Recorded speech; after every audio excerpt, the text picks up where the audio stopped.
Good morning.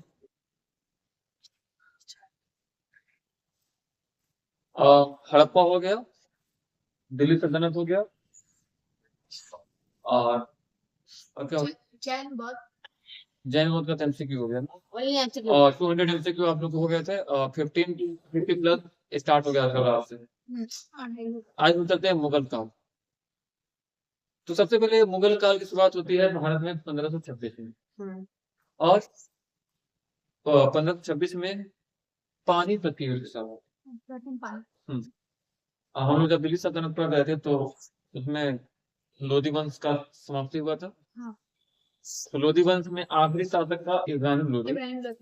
और इब्राहिम लोधी के साथ बाबर का झगड़ा होता है, युद्ध होता है पानीपत के मैदान में। और 1526 में होता है और बाबर इसको जीत जाता है। और जीतने के बाद भारत में मुगल काल का आरंभ होता है, यानी कि जो मुस्लिम काल था वो समाप्त हो जाता है और बाबर का मुस्लिम काल, सॉरी, मुगल काल का आरंभ। बाबर जो है ये दो वंशों का माना जाता है, क्योंकि इसका जो पिता था वो तैमूर वंश से रिलेट करता था और जो माता थी वो चंगेज खान के वंश से आ रही। तो इसीलिए इसको दो वंशों का बोला गया है, एक तैमूर वंश और एक चंगेज खान वंश, या इसको गोली वंश कहा जाता है। गोली वंश से नाम जाना है।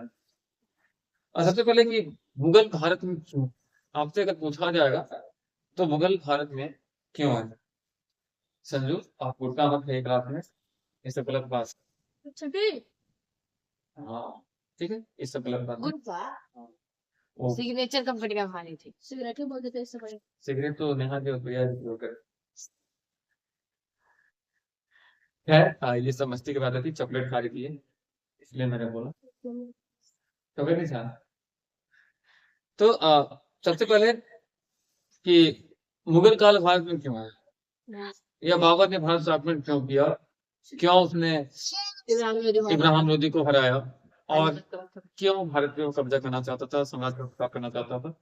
तो सबसे पहले है कि बाबर के पास जो पहले से एरिया था वो काबुल का था, और काबुल छोटा सा एरिया है। तो कोई भी राजा चाहता है कि उसका साम्राज्य जो है वो विस्तृत हो। तो काबुल से बाहर निकलना चाहता था। और काबुल में लगातार इकोनॉमिकल क्राइसिस थी, लगातार आर्थिक संकट आ रहे थे। तो एक कारण ये भी था कि वो आर्थिक संकट से जूझ रहा था, तो वो चाहता था कि आर्थिक संकट से निकलने के लिए एक बड़ा सा साम्राज्य मिले, जहाँ पे वो अपना सत्ता कर सके, सत्ता को अच्छे से चला सके, समाज को स्थापित कर सके। और एक कारण था दौलत खान लोधी और राणा सांगा का आमंत्रण। तो राणा सांगा का आमंत्रण और दौलत खान लोधी जो है बार बार बाबर को आमंत्रित कर रहे थे इधर आने के लिए, क्योंकि उनको उस लोधी वंश में इब्राहिम लोधी को खत्म करना था।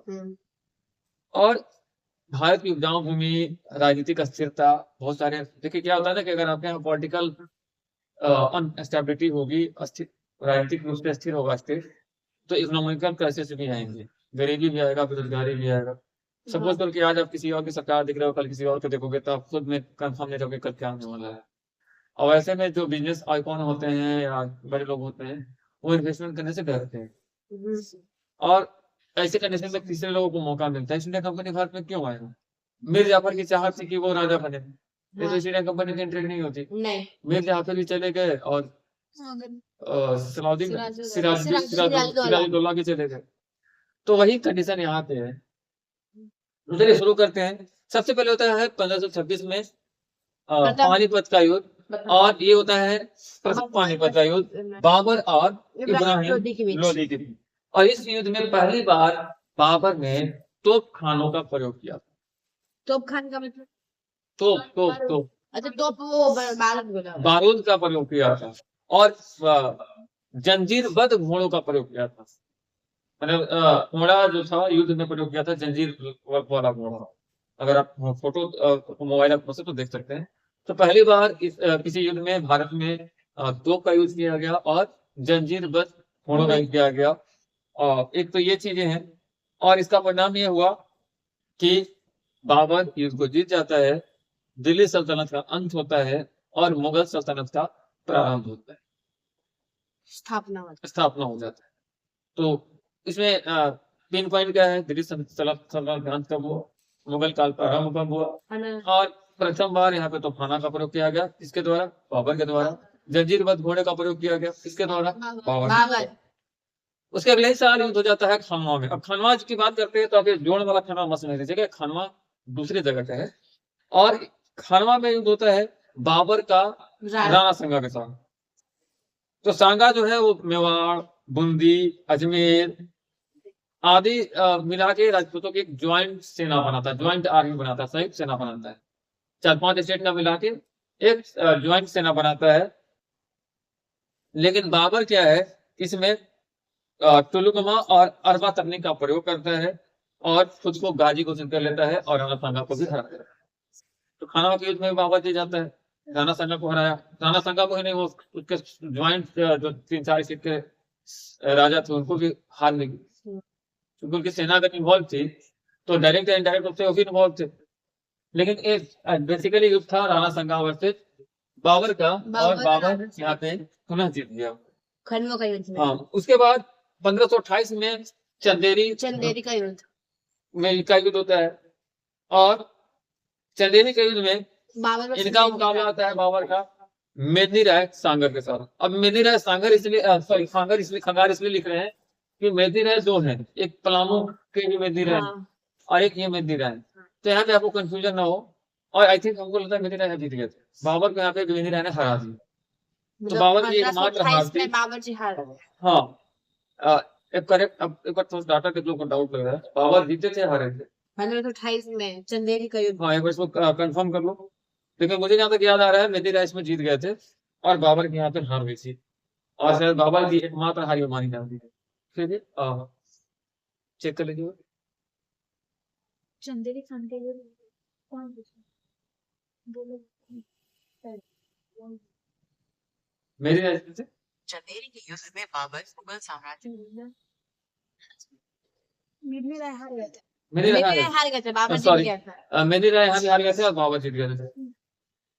ठीक है, उसके बाद ये होता है 1529 का। संजू जी, अगर आप में ज्यादा क्यूरियोसिटी है तो आप यहाँ पे पढ़ा सकते हैं। कभी कभी पढ़ाने टाइम आपको बहुत ज्यादा डिस्टर्ब करते हैं और इसीलिए याद नहीं होता है, क्योंकि आप लोगों को लगता है ना कि घर में कॉपी में देख के याद कर लेंगे, तो कॉपी में देख के याद नहीं होता। अगर कॉपी में देख के याद होता तो दुनिया में टीचर की कोई नीड नहीं होती, क्योंकि कॉपी और किताब तो अवेलेबल होता ही है लाइब्रेरी में, बुक स्टोर में। तो उसके बाद 1529 में युद्ध होता है घाघरा का, और घाघरा के युद्ध में भी बाबर जीत जाता है। और ये युद्ध था अफगानों के साथ, और अफगानों को हराने के साथ ही नॉर्थ ईस्ट का जो भारत है उस पर भी ये कंट्रोल कर, उत्तर पूर्वी भारत। उसके बाद आने बाबर की रचनाएं, तो बाबर की जो पुस्तक है तुजुक ए बाबरी, जिसको बाबरी नामा के नाम से जाना जाता है, तुर्की भाषा में लिखा हुआ है। और एक कवि भी थे बाबर, उसने मनसबी शैली में बहुत सारी कविताएं लिखी हैं। तो कभी कभी पूछता है कि बाबर ने किस शैली में कविताएं लिखी, तो शैली उनका जो था वो मनसबी था। और बाबर नामा का रचना बाबरी नामा इससे भूल नाम है, बाबर नामा भी लोग कहते हैं, तुजुक ए बाबरी कहते हैं, लेकिन तुजुक होता है, झ होता है। तो अलग अलग जगह पे अगर वर्ड मिस्टेक मिले तो कोई इसके लिए इशू नहीं करना है, ठीक है। तो उसके राइटर बाबर नामा का सेल्फ बायोग्राफी थी, ऑटोबायोग्राफी थी, ठीक है। और अंतिम समय में वो आगरा में थे और उनकी मृत्यु हो गई, और वहीं पे उनको दफन कर दिया गया था। लेकिन उनकी अंतिम इच्छा थी कि उनका जो बॉडी है काबुल में दफन किया जाए। फिर उसका काबुल का मतलब काबुल एक जगह है, मतलब ऐसा बोला है कि मतलब बाबर का असली मकबरा वहीं था। पहले यहाँ था आगरा में, बाद में उसके पोता ने उसको यहाँ से ले जाके अपनी दादी के साथ काबुल में एडजस्ट किया था। एक्चुअली उनकी पत्नी, उनका था कि मेरी पत्नी के साथ ही मेरा मकबरा बने, दोनों का साथ में। उसके बाद इनके बेटे की एंट्री होती है 1530 से 1540, और बीच में वो भाग जाते हैं मैदान छोड़ के, भारत छोड़ के। फिर 1555 से 1556 एक साल तो गद्दी संभालते ही अफगान सरदारों और भाइयों से संघर्ष होता है उनका, यानी कि सिर और इसी शेरशाह सूरी और इसी संघर्ष में शेरशाह सूरी का उदय होता है। और 1540 में कन्नौज में युद्ध होता है, इसको बिलग्राम युद्ध बोलते हैं। बिलग्राम युद्ध या कन्नौज युद्ध हुआ 1540 में। 1540 और इस युद्ध में हुमायूं हार गए। हुमायूं की जबरदस्त हार होती है और दिल्ली साम्राज्य का यहाँ निकल जाता है और वो उसको भारत छोड़, वो सिंध और आसाम में प्रयास करता है जाने का, दिल्ली सल्तनत से निकलते, लेकिन उसको वहां कोई जगह देता नहीं है। और फाइनली वो ईरान के जो बादशाह थे तहमास, उसकी शरण में चला जाता है, यानी कि यहाँ से भाग को ईरान चला जाता है। ईरान और वही जहाँ के बादशाह थे तहमास से शाह, वो उसको बड़ी सेना उपलब्ध कराते हैं और 15 साल बाद पुनः वो दिल्ली को प्राप्त करता है, 15 साल बाद, यानी कि 1555 में। तो 1540 से लेकर 1555 के बीच का जो एरिया है, यहाँ पे मुगल काल नहीं था। कभी कभी ये आता है कि 1526 के बाद कौन सा एरा में मुगल काल नहीं था, तो फिर बीच का ही आपको एरा निकालना होगा हुमायूं वाला, 1540 से लेकर 1555 तक, क्योंकि ये शेरशाह सूरी से आ जाता है। ये जो शेरशाह सूरी का जो आपका किला है सासाराम में, बहुत पॉपुलर है, बहुत पॉपुलर है। हाँ, GT road, grand trunk road जो है, जो होता है, वो शेरशाह सूरी के नाम से ही बना हुआ है। और उसके बाद इनकी मृत्यु हो जाती है हुमायूं की 1556 में। ये लाइब्रेरी की सीढ़ी से गिर के मर जाता है। अब सवाल है कि उस लाइब्रेरी का नाम क्या था? लाइब्रेरी था कहाँ? ईरान में होगा मेरे। नहीं, वो तो इंडिया में आने के बाद मत है, दिल्ली सल्तनत, दिल्ली वापस इनको सल्तनत में 1855 में सल्तनत इनको प्राप्त हो जाता है ना, मत है 56 में। ठीक है, तो 56 में दिल्ली के एक जहाँ जाते तो एक लाइब्रेरी से इनकी मृत्यु हो गई। तो लाइब्रेरी कहाँ था? लाइब्रेरी का नाम, तो लाइब्रेरी का नाम था शेर ए मानव। लाइब्रेरी का क्या नाम था? शेर ए मानव। और उसके पुस्तकालय से इनकी डेथ हो जाती है। और हुमायूं नामा की बहन जो थी गुलबदन, हुमायूं की बहन का नाम था गुलबदन बेगम, उसने हुमायूं नामा लिखी। हाँ, गुलबदन बेगम लिखी हुमायूं नाम। और ये बहन थी हुमायूं की, हुमायूं की बहन थी। हाँ, और उसने बताया कि हुमायूं ने एक दिलपनाह नाम का शहर बनाया था। अभी बोला था दिल्ली को ही दिलपनाह नाम के शहर से वो जानती होगी। दिलपनाह नाम का शहर बनाने का जो जिक्र है, ये हुमायूं नामा में मिलता है। और इसके लेखक है गुलबदन बेगम। कोई डाउट अभी तक? नहीं। देखिए, बेसिकली कुछ पॉइंट्स हैं, तो ये इस पॉइंट को आपको तो जानना ही होगा। तो बाबर का पुत्र था हुमायूं, कोई दिक्कत नहीं है। प्रतिद्वंदी का कौन था? तो शेरशाह सूरी था। ये हारा कब? तो 1540 में हारा। हार के कहाँ गया? ईरान गया। 1555 में मुना सत्ता संभाला और 1556 में उसकी मृत्यु हो गई शेरे मानल से गिरकर। शेरे मानल से गिरकर उसकी मानल। उसके बाद एंट्री किसकी होगी? अकबर की एंट्री होगी। तो अकबर बहुत कम उम्र में ही उसको सम्राट बनना पड़ा, 14 साल की आयु में। तो 1542 में वो उनका जन्म 1542 में जन्म हुआ था अमरकोट में, और 1605 में उनकी मृत्यु होती है। तो 1556 से लेकर 1605 तक वो सत्ता में रहे। तो 1556 में आते ही पानीपत का युद्ध होता है, तो इसको बोलते हैं दूसरा पानीपत का युद्ध। तो जाहिर सी बात है कि 14 साल का था तो अकेले तो युद्ध नहीं सकता था। नहीं। तो इसका जो मंत्री था, वजीर था, सलाहकार था, या जो भी इसके पेरेंट्स के रूप में, सेना नहीं, इसके पेरेंट्स के रूप में जो काम कर रहे थे, उसका नाम क्या था? बैरम खान। तो बैरम खान की सहायता से पानीपत का युद्ध होता है। और ये सेकंड जो युद्ध होता है, ये होता है अकबर और हेमू के बीच। हेमू मतलब विक्रमादित्य के बीच। तो अकबर और विक्रमादित्य, अकबर और हेमू, या अकबर और हेमू विक्रमादित्य, कुछ भी आएगा तो सही होगा, ध्यान दीजिएगा इसको। तो उसके बाद क्या है कि युद्ध जब होता है तो उस समय इस महान शासक की उम्र कितनी थी? मात्र 14 साल थी। मात्र 14 साल थी। और बैरम खान की सहायता से ये युद्ध जीत जाता है। उसके बाद ये बहुत सारा सुधार कार्यक्रम चलाता है। अकबर ही तो एकमात्र सम्राट था जो तिलक भी लगाता था। हाँ। सभी धर्मों को साथ लेकर चलने का प्रयास किया। तो सबसे पहले प्रशासनिक शासन करता है, प्रशासनिक शासन में क्या करता है, तो मनसबदारी व्यवस्था लाता है।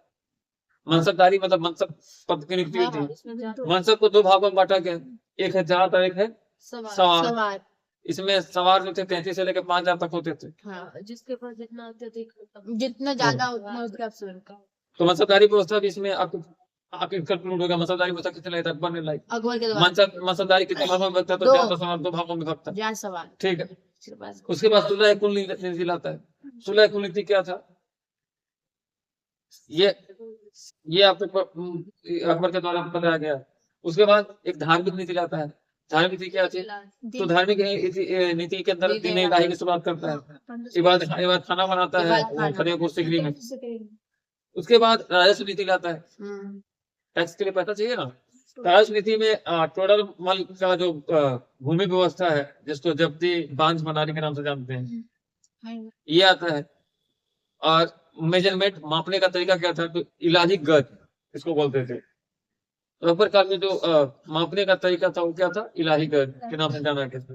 तो ये सब चीजें आती हैं। इलाही गज किसके कालखंड में शुरू हुआ, या फिर जब्ती या बांझ प्रणाली भूमि का किसके टाइम में शुरू हुआ, किसने शुरू किया, ये सब चीजें आपको पूछे जाए। उसके बाद कल्चर की बात की जाए, तो इन्होंने नवरत्न की शुरुआत की अकबर ने। नवरत्नों के नाम अगर आप जानना चाहते हो, तो पहला नाम था क्या, वीर सिंह, टोडरमल, अबुल फजल, फयाजी, तानसेन, बिरबल, मान सिंह, फकीर, अजीजुद्दीन और मुल्ला दो प्याजा। ये वीर से। हाँ, अकबर अपने काल में जजिया कर समाप्त करता है। हाँ, फिर इबादत खाना बनवाता है, तीर्थ कर समाप्त करता है। फिर बुलंदशहर का दरवाजा, बुलंद दरवाजा जो है वो बनाता है फतेहपुर सीकरी में। तो बहुत सारी चीजों को करता है। और उसके बाद एंट्री होती है जहांगीर। तो जहांगीर का जो कालखंड है ये 1605 से लेके 1627 है अकबर के बाद। अब जाहिर सी बात है कि जहांगीर अकबर का बेटा था। आप उसको पुत्र भी कर सकते हैं, सन भी कर सकते हैं, कोई दिक्कत तो है नहीं। कोई दिक्कत है नहीं। तो अकबर का जो बेटा था वो कला प्रेमी था, उसको आर्ट से प्यार था। हाँ, और इसका कारण क्या था कि उसमें जो था नूरजहां का बहुत प्रभाव था। अगर अक्सर लोग इश्क में पागल हो जाते हैं।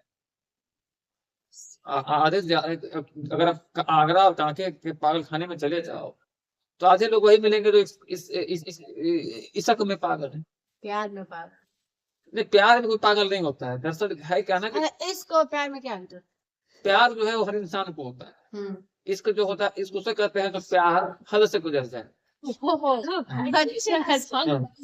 हैं। हाँ, ये तो सॉन्ग वाला, मतलब किसी चीज की नीड आपको इतनी हो जाए ना कि वो ऑक्सीजन ज्यादा उसकी जरूरत पड़ने लगे। तो वो कुछ नशा भी हो सकता है। हाँ, है ना। तो अक्सर जो लोग पागल होते हैं वही होते हैं। और भाई जहांगीर एक खूबसूरत सी बला नाम था नूरजहां। मत बोलिए बला, आत्मा तो नूरजहां का वासिक था। और उसके पुस्तक भी लिखे गए हैं। पुस्तक का नाम है जहांगीर नामा, तुजुक ए जहांगीरी। अच्छा, ये लोग हर बुक में नामा क्यों लगाते हैं, जैसे बाबर नामा, अकबर नामा, उसके बारे में के बारे में नामा, मतलब उसके बारे में, उसके बारे में, मतलब या फिर उसके नाम। तो और यही वो कालखंड था जहां से ईस्ट इंडिया कंपनी, दो अंग्रेज आते हैं, एक कुकर और एक और क्या तो नाम था, कैप्टन हॉकिंस और जेम्स कुक। हाँ, एक कुकर आता है और एक कुक आता है। एक कुक आता है, एक बनाने वाला, एक कुक आता है, एक बनाने वाला से आता है। अरे हाँ भाई, हॉकिंस कुकर का ही नाम है। जेम्स कुक और कैप्टन हॉकिंस आता है, जिसको हम लोग कहते हैं कि एक कुकर आता है और एक कुक आता है खाना बनाने के लिए। और वो जहांगीर को मतलब कुछ आर्ट वाला, कला वाला कुछ दिखा के लालच में फंसा लेता है। और पहली बार जहांगीर ने ही अंग्रेजों को भारत में फैक्ट्री लगाने की इजाजत दी। और ये मुगल काल का सबसे बड़ा भूल था और भारत का भी सबसे बड़ा भूल था, क्योंकि अगर ये फैक्ट्री नहीं लगती तब तो भारत 200 सालों तक गुलाम ना हो। तो फैक्ट्री लगाने की अनुमति कब दी? 1615 में दी। हाँ, 1600 में आए थे वो। हाँ, 1600 लेकिन फैक्ट्री 15 में वो पहली बार लगा। तो इंडियन कंपनी ने पहली फैक्ट्री कब लगा? 1615 में। तो ये भी आपके लिए मिल इम्पोर्टेंट हो गया। गए। उसके बाद जहांगीर को खुर्रम का उपाधि मिला। खुर्रम का उपाधि, जहांगीर को कौन सा उपाधि मिला था? खुर्रम खुर्रम खुर्रम क्या का है? अर्थ होता है शाहजादा, ओ शहजादा। तो उसको शाहजादा का खिताब मिला। और इसके कालखंड में चित्रकला चरम पे था। तो आपसे पूछता है कभी कभी कि चित्रकला या कला संस्कृति किसके किस काल में काल सबसे में? ज्यादा? जहांगीर ने शाहजहां को शाहजहां का खिताब। हम्म तो शाहजहां के काल। वहां की जगह जहांगीर ने हाँ। खुर्रम को शाहजादा, यानी कि शाहजहां जो था ना उसको एक खिताब दिया था, जहांगीर को नहीं मिला था। जहांगीर ने अपने बेटों को खिताब दिया था। जहांगीर अपना बेटा को दिया। हाँ, शाहजहां शाहजादा बनाया उसको। और जहांगीर, शाहजहां, औरंगजेब। उसके बाद इनकी होती है 1628 में शाहजहां। शाहजहां। तो शाहजहां को कहा जाता है वास्तुकला का स्वर्णकार। क्योंकि वो अपने एक टर्म में बहुत सारा वास्तुकला बनवाया है। और उसके कालखंड में ताजमहल बनता है। ताजमहल। 1632 से लेकर 1653 के बीच में ताजमहल का निर्माण कराया गया। अब लोग कुछ लोग कहते हैं कि रात में ताजमहल बन गया है, रात रात में ये बहुत सारी स्टोरियां हैं, बचपन में लोग सुना करते मतलब थे। एक ही दिन में बन गया। सब अलग क्या 100 1 करोड़ 2 करोड़ लेवल लगा था कहा कि एक ही दिन में ढाल। तो ताजमहल बनाने में 1632 में शुरू हुआ, 1653 तक चला। तो लगभग माना जाता है 32 कि 32 से 53 हाँ 21 वर्ष लगा उसको बनाने ताजमहल में। में। शराब बहुत ज्यादा नहीं बोलती, 21 वर्ष समझ रहे सर लगा है ऐसा। भाई हम तो उतना थे नहीं, जो हिस्ट्री है मैं वो आपको बता रहा हूँ। ओके। लाल किला दिल्ली में जो है वो भी इसी ने बनवाया। जामा मस्जिद तो दिल्ली में है, वो भी इसने ही बनवाया। शालीमार बाग जो है वो भी इसी ने बनवाया। बस इसका एक पॉलिसी जो है वो थोड़ा सा गड़बड़ था, दक्कन नीति। और दक्कन नीति के चलते खर्च इसका बढ़ गया। भाई यार हर जगह इसको बनाना था, वो किला ये सब बनाना था दक्कन पॉलिसी के तहत। उसके चलते इसके इसके राज्य पे बहुत अधिक खर्च बढ़ा। तो खैर वहां तक तो मुगल काल ठीक ठाक ही चला। उसके बाद आता है औरंगजेब। तो सबसे लंबा शासन मुगल काल में औरंगजेब का ही रहा। बिल्कुल 1658 से 1707, अप्रॉक्स 50 साल, 49 साल। तो सबसे लंबा शासन रहा। धार्मिक कट्टरता था, जजिया कर खत्म किया था, जजिया कर शुरू कर दिया। फिर से लागू। संगीत को प्रतिबंध लगा दिया, अपने कालखंड में संगीत नहीं। हाँ प्रतिबंध लगाया थे। संगीत को प्रतिबंध लगा दिया। औरंगजेब में ही लगाया। औरंगजेब सत्यप्रथा क्या? उससे पहले ही वो हो गया था ना। नहीं सॉरी, उसके बाद में स्टार्ट हुआ था। और जजिया कर पुनः 1679 में शुरू किया गया औरंगजेब के टाइम में, 1679। तो ये भी आपके लिए इम्पोर्टेंट टॉपिक। और दक्कन अभियान में जीवन व्यतीत हुआ इसका, और 1707 में इसकी मृत्यु के साथ ही मुगल काल का पतन शुरू हुआ। बाद में कुछ कमजोर शासक भी हुए मुगल काल के, जिसको आप जान लीजिए कौन कौन कब से कब तक रहे। तो बहादुर शाह प्रथम 1707 से 1712, 5 साल। फर्रुखसियर 1713 से 1719। ईस्ट इंडिया कंपनी का प्रमाण इन्हीं के टर्म में आया था। मोहम्मद शाह रंगीला 1719 से 1747, नादिर शाह का हमला हुआ था इन पे। शाह आलम द्वितीय बक्सर का युद्ध 1764 जो हारे थे 1759 से 1764। ये शाह आलम द्वितीय जब युद्ध हारे तभी वो टैक्स सिस्टम 1765 में शुरू हुआ था अंग्रेजों के द्वारा। इसलिए कंपनी को दीवानी का अधिकार प्राप्त हुआ था। बक्सर के युद्ध के बाद ही बक्सर का 64 में हुआ था। उसके बाद ही बंगाल प्रेसिडेंसी पे दीवानी का अधिकार प्राप्त हुआ, जिसमें बिहार जिले और उड़ीसा जिले से टैक्स लेना था। बिहार राज्य में था ना उस टाइम, बिहार और उड़ीसा का बहुत सारा भाग जो था वो बंगाल में ही था। अब एक दिन मैं सुन रहा था उसके बारे में कुछ बोलेंगे नहीं। कुछ लोग ये भी कहते थे कि झारखंड कहाँ था। अरे भाई झारखंड 2000 बना है, और लोग कहते हैं कि झारखंड कहाँ था उसमें। तो खैर ऐसे ऐसे अधूरे ज्ञान वाले प्रोफेसर के बारे में मैं कोई कमेंट नहीं करूंगा। चलिए आगे आते हैं। बहादुर शाह द्वितीय अंतिम मुगल था, और 1857 क्रांति में का प्रतीक भी था, सिंबल भी। जी बहादुर शाह जफर। अब मुगल का प्रशासन की बात करें तो सबसे ऊंचा पद होता था वो बादशाह का होता था, ठीक है। उसके बाद दीवान ए आला होता था। दीवान ए आला होता था मतलब फाइनेंस मिनिस्टर। विथ अब मद्रास। टोडर मतलब अकबर के टाइम में था ना। हाँ, सब वो सब तो टाइम में अब अकबर टोडर में अलग थोड़ी अलग था। बना। दीवान आला पद है, सबसे बड़ा पद बादशाह, उसके नीचे दीवान आला, जिसको फाइनेंस मिनिस्टर आप कर सकते हो, ठीक है। उसके बाद मीर बख्शी होता था, मीर बख्शी सेना को कहा जाता था, सेनाध्यक्ष को। शिवसेना का अध्यक्ष होता हाँ, है, वीर। फिर सदार उस सदूर, सदार उस सदूर यानी कि जो धर्म के देख रेख करने वाले हेड होते थे, ये होते थे धार्मिक अध्यक्ष, सदारे सुदूर। फिर मीर साम होता था, मीर साम मतलब पुलिस, और वकील होता था। वकील को क्या कहते हैं हिंदी में? वकील हिंदी तो है, नहीं, वकील जो है उर्दू बोल सकते हैं। हाँ, वो बोलते हैं इसको वर्तमान में आप इसको काले कोट वाले समझ जाओगे, लेकिन मुगल काल में वकील का मतलब होता था मुख्यमंत्री। मुख्यमंत्री। ये था केंद्रीय प्रशासन में, ये पार्ट था। सबसे ऊपर बात था दीवाने आला, फिर मीर बख्शी, सदार सुदूर, मीर साम और वकील। ये 6 पार्ट में बना हुआ था केंद्र प्रशासन। सूबे, सूबेदार मतलब प्रांतीय, तो प्रांत में आ जाए तो सबसे ऊपर होता था सूबेदार, उसके नीचे दीवान, दीवानी प्रांत हुआ था ना सूबेदार मतलब कौन हुआ इसमें? सूबेदार जो राज चलाता है, करंट टाइम उसको सीएम कर सकते हो। उसे सीएम, ठीक है। दीवान, उसके बाद फौजदार, उसके बाद कोतवाल, ये 4 था।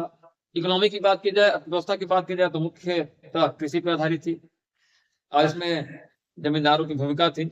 रैयतवाड़ी भी इन्हीं के कालखंड में आया, जागीरदारी भी आया, मनसबदारी भी आया, और मसाला, कपड़ा, रेशम, धातु का व्यापार तो था ही। अगर कला और संस्कृति की बात की जाए तो लाल पत्थर और संगमरमर का मिश्रण दिखता है। जितने उन्होंने किले बनवाए लाल पत्थर का दिखता है। बाद में ताजमहल से, सॉरी, बेबी ताज से संगमरमर का भी प्रयोग शुरू हुआ। हाँ, बेबी ताज के बाद गुम्बद इसमें ये लोग के हर किले में आपको दिखेगा, गुम्बद। और जो कि मेहराब शैली की होती थी। इसका प्रभाव आप पलामू किला तक देखते हो कि यहाँ गुम्बद मिलता है। जो मेहराब शैली की होती थी, और नकाशी इसका चौड़ा होता था, जो भी नकाशी का आर्ट होता था चौड़ा होता था। और ताजमहल जो है ये सफेद संगमरमर का सबसे बढ़िया एग्जाम्पल।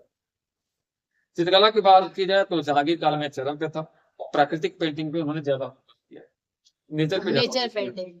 अगर गीत संगीत की बात की जाए तो तानसेन से बड़ा एग्जाम्पल तो कोई हो नहीं हाँ, वो सकता। बारिश करवा देता था गाना गाकर। और तानसेन ने ही ध्रुपद शैली का विकास किया। तो आपसे क्वेश्चन पूछेगा कि ध्रुपद शैली का विकास किसने किया? किसने किया, या किस क्षेत्र के लिए है ध्रुपद शैली? तो ये संगीत के लिए। बस। उसके बाद पतन की बात करें तो पतन का कारण क्या था? पतन का पहला कारण था औरंगजेब का दक्षिण नीति। वो दक्षिण पे साम्राज्य स्थापित करना चाहता था, जहाँ विजयनगर साम्राज्य में धुरंधर लोग बैठे हुए थे। तो दक्षिण नीति एक बड़ा कारण था, जिसके चलते कि पतन माना जाता। हमेशा वो हमला करता। दक्कन नीति मैंने बोला था ना, वही दक्षिण नीति को हाँ, दक्षिण हाँ, नीति बोलते दक्कन हैं। नीति। तो सब पैसा उधर चला जाता था, राजस्व पर पतन करता था उसका। धार्मिक कट्टरता, धार्मिक, अब भारत में आके जो मूल भारतीय हैं उनकी भावना का कदर नहीं कीजिएगा तो नुकसान होगा ही। तो धार्मिक रूप से कट्टर था, वो मुगलों को प्रमोट करता था, इंडियन बोलते हिंदू को बहुत अत्याचार करता। उसके बाद कमजोर उत्तराधिकारी। अब बाप अरबपति है तो बेटा भी अरबपति होने की जरूरत ही, बेटा गाजी भी हो सकता है। मुगल जागीरदारी का संकट, का जागीरदार कौन बनेगा, संकट। मराठा असली का हजार विरोध हो, भारत में मराठा सिख हजार इनके खिलाफ खड़े हो गए। नादिर शाह और अहमद शाह अब्दाली का हमला, इन दोनों ने जो हमला किया था 1739 में, ये भी मुगल काल के लिए खतरे की घंटी थी। और फाइनली अंग्रेजों का उदय जो होता है 1857 के बाद मुगल शासन का समाप्त। ये पतन का कारण था। और कुछ एमसीक्यू भी आपसे पूछे जाएंगे। तो कोई क्वेश्चन है किसी को? तो आप ये बताइए 1556 का जब युद्ध हुआ था तो उसमें कौन सा राजा था जो एक तीर लगने के बाद भी युद्ध जारी रखा था? करेक्ट। तो 1556 के पानीपत के द्वितीय युद्ध में हेमू विक्रमादित्य को एक तीर लग गया था, लेकिन तीर लगने के बाद भी वो युद्ध जारी रखा। मृत्यु के बाद ही वो हार माना, मतलब घायल होने के बाद मैदान छूटे भागा नहीं थे। ऐसे क्वेश्चन आपसे आ सकते हैं। सुलह कुनीति क्या थी? तो सबके साथ शांति का भाव, सभी धर्मों के प्रति सम्मान, धार्मिक विवाद को रोकना, हिंदू मुस्लिम एकता, सुलह कुनीति यही थी। इबादत खाना 1575 में बनाया गया था फतेहपुर सीकरी में। यहाँ पे हर धर्म के विद्वानों को आमंत्रित किया गया था। दीन इलाही 1582 में स्थापित किया गया।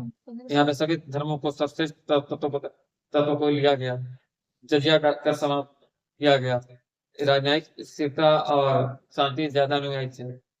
प्रशासनिक प्रणाली में तो आपको बता ही दिए कि जात में व्यक्तिगत प्रतिष्ठा होता था और सवार में घोड़े और सैनिकों की संख्या का दायित्व तय की जाती थी। और केंद्रीयकरण, अकबर का जो सूबा था कितने भागों में बटा हुआ था? तो 12 भागों में बटा। सम्राट को 12 सूबों में बांटा था। उसके मुख्य अधिकारी मैंने भी आपको बताया, वजीर या दीवाने आला, मीर बख्शी, सदारत सुदूर, मीर सलाम, वकील, ये सब जो होता था उसका अधिकारी था। अकबर के टाइम में कितने सूबों में बटा हुआ था? 12। ये ध्यान देने होता है, 12 राज प्रांत थे उसके अंदर में। अकबर के अंदर हाँ। और राजस्व व्यवस्था टोटल माल का था, जिसको जब्ती व्यवस्था या दसाला व्यवस्था कहा गया। इसमें क्या था कि फसल के उत्पादन का सर्वे किया जाएगा, उसके बाद उसके उत्पादन की गणना की जाएगी और उसके बाद नगद राजस्व प्राप्त किया जाएगा। माफ का मतलब मैंने क्या था? इलाही राज। माफ के पैमाने को इलाही राज, सॉरी माफ कीजिएगा, इलाही गज कहते हैं। ठीक है। उसके बाद बुनियाद दरवाजा, पंचमहल, दीवान खान, जामा मस्जिद, ये सब का निर्माण जो है संस्कृति को दिखाता है। नवरत्न में आपको मैंने 9 का नाम बता ही दिया। वीर सिंह मतलब अब्दुल फजल फयाजी, तो बीरबल, तानसेन, राजा मान सिंह, सुबीर सिंह कहते हैं। मुला तो क्या था? फकीरुद्दीन, अब्दुल रहीम खान, हाँ 9 तो ठीक है। जहांगीर, तो कला चित्रकला का स्वर्णकाल माना जाता है जहांगीर। हाँ। और ये इतना निर्णय प्रेमी था, मतलब इतना डिसीजन मेकर मानता था कि इसका नाम ही पड़ गया था जहांगीर इंडिया। जहांगीर। हाँ। और मेहरुनिसा से विवाह किया था, जिसका क्रांति पे भी असर पड़ा। मेहरुनिसा का नाम क्या था? नूरजहां। और तुजु के जहांगीरी जो लिखा गया है, इसमें चित्रकार कौन थे? मनोहर थे, विचित्र थे और बसु थे। इसमें जो ड्राइंग किया गया है वो मनोहर, विचित्र और बसु। 1615 में जहांगीर ने थॉमस को अनुमति दी फैक्ट्री लगाने के लिए। हाँ, थॉमस को। और 1600 में से नीति का न्याय, उसका नाम था कुकर हॉकिंस ऑफ कुक। उसके बाद है अत्यधिक खर्च, दक्कन नीति के नाम से राजपूत कमजोर हुआ। 1658 में औरंगजेब ने कैद कर लिया था अपने बाप को और 1666 में उसको मार दिया। यानी कि किसको, इसका बाप औरंगजेब का कौन था? शाहजहां को मार दिया। और पृथ्वीराज को मार दिया। एक ऐसा मतलब पृथ्वीराज जिससे सीधा ताजमहल दिख। औरंगजेब का कालखंड में कुछ इंपॉर्टेंट बिंदु है। जजिया करना शुरू किया, मंदिरों को तोड़वा दिया, तो शराब पे प्रतिबंध लगा दिया, संगीत पे प्रतिबंध लगा दिया। और लेकिन एक खास बात ये थी कि हिंदू विरोधी होने के बाद भी उसके काल में सबसे ज्यादा मनसबदार जो थे वो हिंदू थे। मंदिरों को तोड़ा भी, लेकिन उसके जो शासन काल, देखो क्या होता है ना, घर का भेदी ही लंका नाम। सही। तो उसके काल में जो सबसे ज्यादा मनसबदार थे वो हिंदू थे। ये रिकॉर्ड है कि मतलब बाबर से लेकर औरंगजेब तक या उसके बाद के मुगल काल में अगर सबसे ज्यादा हिंदू मनसबदार किसी काल में रहे तो औरंगजेब के काल। उसके बाद दक्कन नीति, तो 27 वर्ष दक्कन में गुजारा हुआ। बीजापुर, गोलकुंडा को जीता, मराठों के साथ लंबा संघर्ष किया, शिवाजी के साथ संघर्ष हुआ उसका, छत्रपति संभाजी की हत्या करता है। तो दक्षिण में जाने की नीति जो थी वो उसको भारी पड़ा, क्योंकि वहाँ खर्च बहुत ज्यादा हुआ। कुछ लड़ाइयाँ जीती थी और कुछ लड़ाइयाँ हारी। तो उससे क्या होता कि देखिए, सरकार सत्ता चलाने के लिए पैसे की जरूरत ज्यादा होती है। आज क्या है ना कि बिहार में चुनाव हो रहा था तो 10,000 रुपए खाते में चले, झारखंड में चुनाव होगा तो 2,500 की जगह होता था, कुछ बढ़ गया। तो ये क्या है कि सरकार का जब अकाउंट खाली हो जाएगा ना, तो फिर आने वाले 10 साल 15 साल बाद मुश्किलें खड़ा होने हैं। जी सही बात है। तो ये चीजें कुछ दिनों के लिए सत्ता को बचा सकती है, लेकिन देश को और राज्य को खराब करने के लिए काफी है। और ये गलती औरंगजेब भी किया। हाँ, उसके टाइम में कानून कठोर था, जिसको फतवा आलमगीरी कहा जाता था। तो फतवा आलमगीरी मतलब औरंगजेब का कठोर कानून। ठीक है। और उसके बाद कुछ एमसीक्यूज हैं जो मैं आपको 5 मिनट में 50 एमसीक्यूज का जो रिकॉर्ड है वो सारी करेगा। रेडी है आप लोग?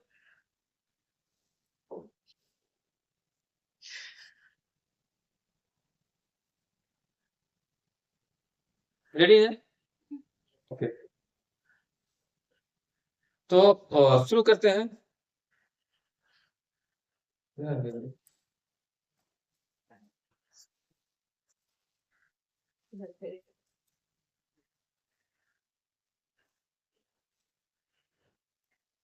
सबसे पहला क्वेश्चन है कि बाबर भारत आने से पहले किस क्षेत्र का शासक था? बाबर भारत आने से पहले किस क्षेत्र का शासक था? मैंने अभी सब्जेक्टिव क्लास में आपको बताया भी। और ऑप्शन सी है, अभी ऐसे थोड़ी नहीं लेना है। हाँ, लेकिन अगर आप काबुल सोच रहे होंगे तो काबुल नहीं होगा। जी। पानीपत का प्रथम युद्ध बाबर ने किसके साथ लड़ा? बाबर ने किस युद्ध में तोपों का प्रथम बार बड़े पैमाने पर प्रयोग किया? तुजुक ए बाबरी किस भाषा में लिखी गई है? राणा संगा किस युद्ध में पराजित हुआ? हुमायूं को भारत से निर्वासित कर भारत से पहुंचने में किसने सहायता की? भारत से जब भागा था तो भारत से पहुंचने में किसने फोन किया? शेरशाह सूरी की मृत्यु किस कारण से हुई? एक गुमटी था, वहां का किला था, उसमें विस्फोट हो गया था, इसलिए उसकी मृत्यु हो गई थी। बाकी ऐसा आपको देना है। अकबर का संरक्षक कौन था? अकबर ने इबादत खाना कहाँ स्थापित किया? दीन इलाही का प्रबंधन कब हुआ? अकबर के नवरत्नों में कौन नहीं था? इसमें ऑप्शन दे दीजिए, क्या बताएंगे? नूरजहां इसमें मतलब आंसर होगा। बीरबल, राजा टोडरमल, अबुल फजल, कमलेश पांडे। ठीक है। एन आइन एक बार किसने लिखी? अकबर के समय भूमि व्यवस्था किसने बनाई? हल्दी घाटी का युद्ध 1576 में अकबर ने किससे लड़ा? अकबर के समय महजबी विद्रोह किसने किया? दीन इलाही को किसने अस्वीकार किया? अकबर ने जजिया कर कब समाप्त किया? जहांगीर का वास्तविक नाम क्या था? नूरजहां कहाँ की पुत्री थी? हाँ, किस जगह से है? किस क्षेत्र? मेवात का विद्रोह किसके साथ हुआ? जहांगीर ने किस यूरोपियों को भारत आने की अनुमति दी थी? नूरजहां संघ किस शासक के समय प्रभावी हुआ? शाहजहां का शासनकाल किसके लिए प्रसिद्ध है? ताजमहल का निर्माण किसने करवाया? पीकॉक थ्रोन किसने बनवाया? पीकॉक थ्रोन मतलब मयूर सिंहासन इसको बोलते हैं। तो पीकॉक थ्रोन किसने बनवाया? औरंगजेब का राजनीतिक राज तिलक कहाँ हुआ था? औरंगजेब ने जजिया वर्ष किस वर्ष पुनः लागू किया? शिवाजी औरंगजेब के बीच किसने मध्यस्थता की? बीजापुर का विलय किसके समय में हुआ? औरंगजेब की मृत्यु कहाँ हुई? मुगल साम्राज्य के पतन की शुरुआत किस शासक के पश्चात मानी जाती है? मुगल चित्रकला किसके समय में सर्वाधिक विकसित हुआ? बुलंद दरवाजा किसने बनवाया? फतेहपुर सीकरी त्यागने का मुख्य कारण क्या था? शाहनामा किसने लिखी? अकबर ने शाही मिसनरियों को कहाँ बुलाया? पादशाहनामा किसके शासनकाल का वर्णन है? औरंगजेब ने मीराबाई के किस ग्रंथ पर प्रतिबंध लगाया है? अकबर ने कितने सूबों का निर्माण किया? जगत सेठ किस काल में प्रसिद्ध थे? कंधार युग किनके बीच हुआ? लाहौर का तालीमार बाग किसका निर्माण है? कौन सा मुगल शासक संगीत का घोर विरोधी था? अमेरिका का दूत थॉमस रो किसके दरबार में आया? गुलिस्ता और गुस्ता किसके द्वारा लिखी गई? दो पुस्तक है, गुलिस्ता और रिपीट कीजिए इसको। किसको? गुलिस्ता गुलिस्ता और गुस्ता पुस्तक है, किसके द्वारा लिखी गई थी? गुलिस्ता और गुस्ता। किस बादशाह के समय सिखों और मुगलों का संघर्ष बढ़ा? किस बादशाह के समय सिखों और मुगलों का संघर्ष बढ़ा? औरंगजेब के समय गुरु तेग बहादुर की हत्या कहाँ हुई थी? मुगल प्रशासन में मीर बख्शी किसका प्रभाव रखता था? सूबेदार किसके अधीन कार्य करता था? और किस मुगल शासक को जिंदा पीर कहा गया? मिलते हैं अगली क्लास में। आपके आंसर का इंतजार रहेगा। बाय।